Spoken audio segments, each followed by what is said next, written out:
अजया मध्ये पातु महादुर्गा सर्वतः सदा। अश्विन मास के शुक्ल पक्ष में आती है शारदीय महानवरात्रि और आज उसी नवरात्रि का 5वां दिन है, यानी अश्विन मास के शुक्ल पक्ष की पंचमी तिथि। आज के दिन माता स्कंद माता की पूजा की जाती है।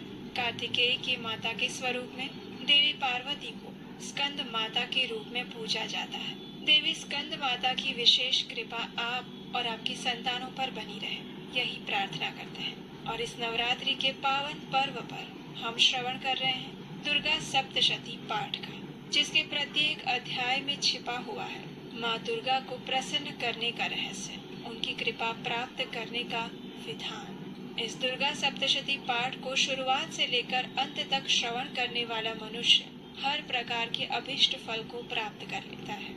और उसके साथ ही आज इस वीडियो के अंत में आपके लिए विशेष रूप से एक ऐसा भजन, एक ऐसा गीत जिसे सुने बिना आपका ये कथा श्रवण अधूरा रह जाएगा और आज की नवरात्रि भी अधूरी रह जाएगी।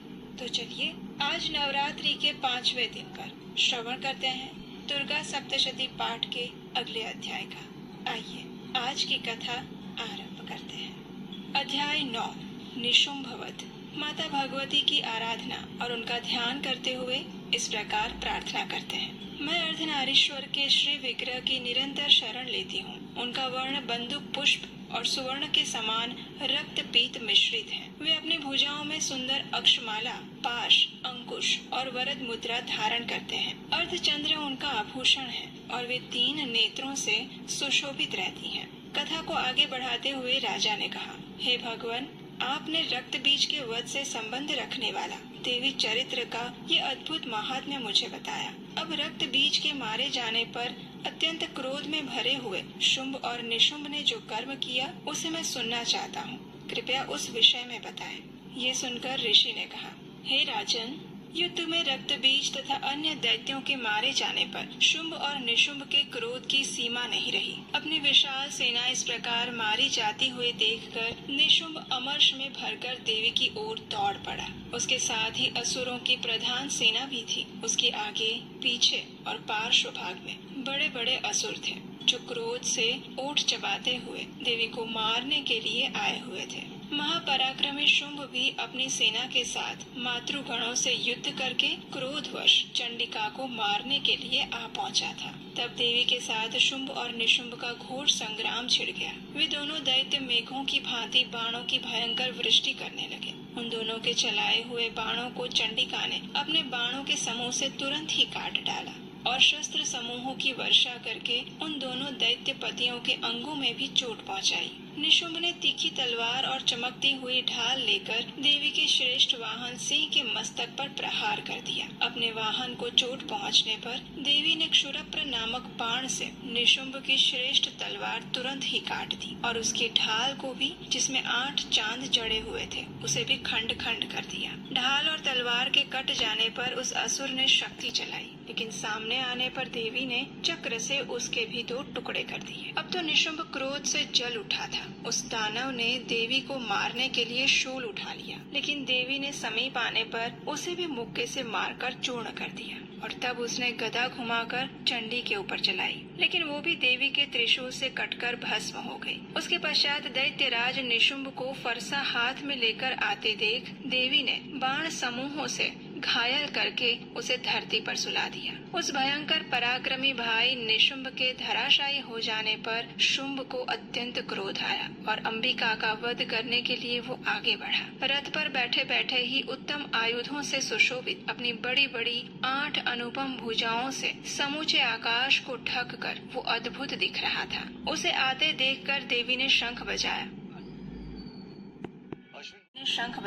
और धनुष की प्रत्यंचा का भी अत्यंत दूसरा शब्द किया। साथ ही अपने घंटे के शब्द से, जो कि समस्त दैत्य सैनिकों का तेज नष्ट करने वाला था, संपूर्ण दिशाओं को उन्होंने व्याप्त कर दिया। उसके बाद सिंह ने भी अपनी दहाड़ से, जिसे सुनकर बड़े बड़े गजराजों का महान मद भी दूर हो जाता था, उसे आकाश, पृथ्वी और 10 दिशाओं को गुंजा दिया। फिर काली ने आकाश में उछलकर अपने दोनों हाथों से पृथ्वी पर आघात किया। उससे ऐसा भयंकर शब्द हुआ जिससे पहले के सभी शब्द शांत हो गए। तत्पश्चात शिवदूती ने दैत्यों के लिए अमंगलजनक अट्टहास किया। इन सभी शब्दों को सुनकर समस्त असुर थर्रा उठे, लेकिन शुंभ को बहुत क्रोध आया हुआ था। उस समय देवी ने जब शुंभ को लक्ष्य करके कहा, अरे ओ दुरात्मा, खड़ा रह, अभी रुक जा। तभी आकाश में खड़े हुए देवता भी बोल उठे, जय हो, जय हो। शुंभ ने वहां आकर ज्वालाओं से युक्त अत्यंत भयानक शक्ति चलाई।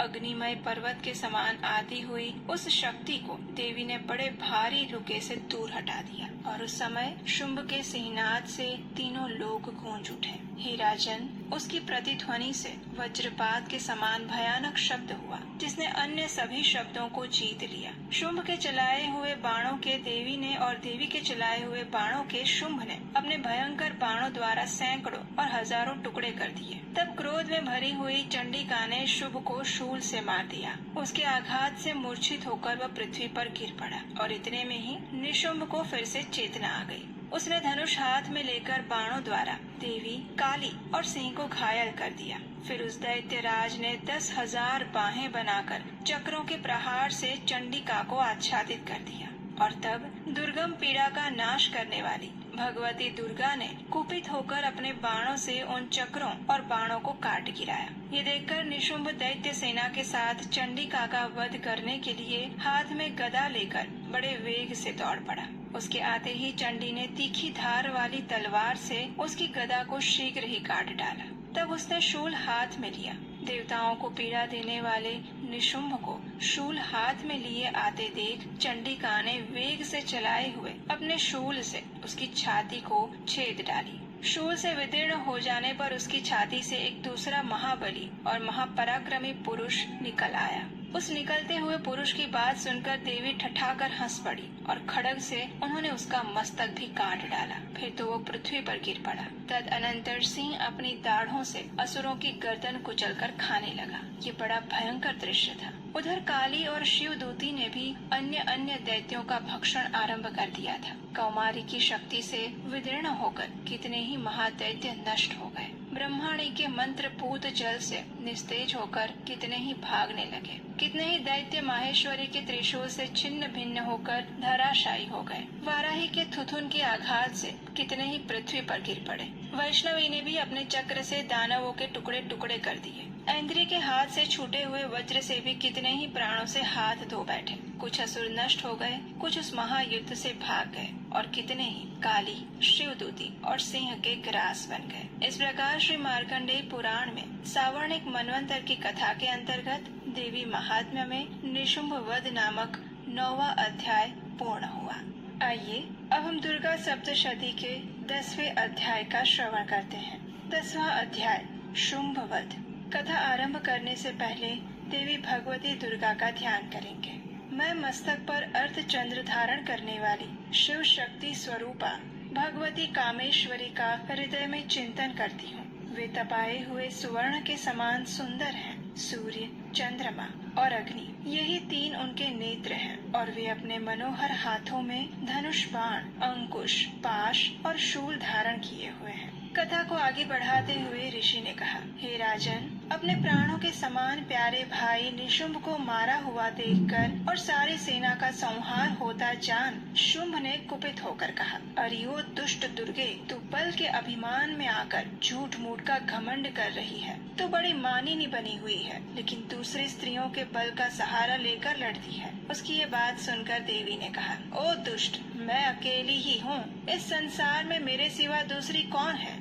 देख, ये मेरी ही विभूतियाँ हैं, अतः मुझ में ही प्रवेश कर रही है। तत्पश्चात ब्रह्माणी आदि समस्त देवियाँ अंबिका देवी के शरीर में लीन हो गई। उस समय केवल अंबिका देवी ही रह गई और तब देवी ने कहा, मैं अपने ऐश्वर्य शक्ति से अनेक रूपों में यहाँ उपस्थित हुई थी। उन सभी रूपों को मैंने अब समेट लिया है। अब मैं अकेली ही युद्ध में खड़ी हूँ। अब तू भी स्थिर हो जाओ। तत्पश्चात देवी और शुंभ दोनों में सभी देवताओं और दानवों के देखते देखते भयंकर युद्ध छिड़ गया। बाणों की वर्षा और तीखे शस्त्रों एवं दारुण अस्त्रों के प्रहार के कारण उन दोनों का युद्ध सभी लोगों के लिए बड़ा भयानक प्रतीत हुआ। उस समय अंबिका देवी ने जो सैकड़ों दिव्य अस्त्र छोड़े, उन्हें दैत्यराज शुंभ ने उनके निवारक अस्त्रों द्वारा काट डाले। शुंभ ने भी जो दिव्य अस्त्र चलाए, उन्हें परमेश्वरी ने भयंकर हुंकार करते हुए खिलवाड़ में ही नष्ट कर दिए। तब उस असुर ने सैकड़ों बाणों से देवी को आच्छादित कर दिया। ये देखकर क्रोध में भरी हुई उन देवी ने भी बाण मारकर उसका धनुष काट डाला। धनुष कट जाने पर फिर दैत्यराज ने शक्ति हाथ में ली, लेकिन देवी ने चक्र से उसके हाथ की शक्ति को भी काट गिराया। तत्पश्चात दैत्यों के स्वामी शुंभ ने 100 चांद वाली चमकती हुई ढाल और तलवार हाथ में लेकर उस समय देवी पर धावा बोल दिया। उसके आते ही चंडिका ने अपने धनुष से छोड़े हुए तीखे बाणों द्वारा उसकी सूर्य किरणों के समान उज्ज्वल ढाल और तलवार को तुरंत काट गिराया। फिर उस दैत्य के घोड़े और सारथी मारे गए। धनुष तो पहले ही कट चुका था। अब उसने अंबिका को मारने के लिए प्रयास करने हेतु भयंकर मुदगर हाथ में लिया। उसे आते देखकर देवी ने अपने तीक्ष्ण बाणों से उसका मुदगर भी काट डाला। इतना होने पर भी वो असुर मुक्का तान कर बड़े वेग से देवी की ओर झपट पड़ा। उस दैत्यराज ने देवी की छाती में मुक्का मारा। तब उन देवी ने भी उसकी छाती में एक चांटा जड़ दिया। देवी का थप्पड़ खाकर दैत्यराज शुंभ पृथ्वी पर गिर पड़ा, लेकिन पुनः सहसा पूर्ववत उठकर खड़ा हो गया। फिर वो उछला और देवी को ऊपर ले जाकर आकाश में खड़ा हो गया। तब चंडिका आकाश में भी बिना किसी आधार के ही शुंभ के साथ युद्ध करने लगी। उस समय दैत्य और चंडिका आकाश में एक दूसरे से लड़ने लगे। उनका वह युद्ध पहले सिद्ध और मुनियों को विस्मय में डालने वाला हुआ। फिर अंबिका ने शुंभ के साथ बहुत देर तक युद्ध करने के पश्चात उसे उठाकर घुमाया और पृथ्वी पर पटक दिया। पटके जाने पर पृथ्वी पर आने के बाद वह दुष्ट आत्मा दैत्य पुनः चंडिका का वध करने के लिए उनकी ओर वेग से दौड़ा।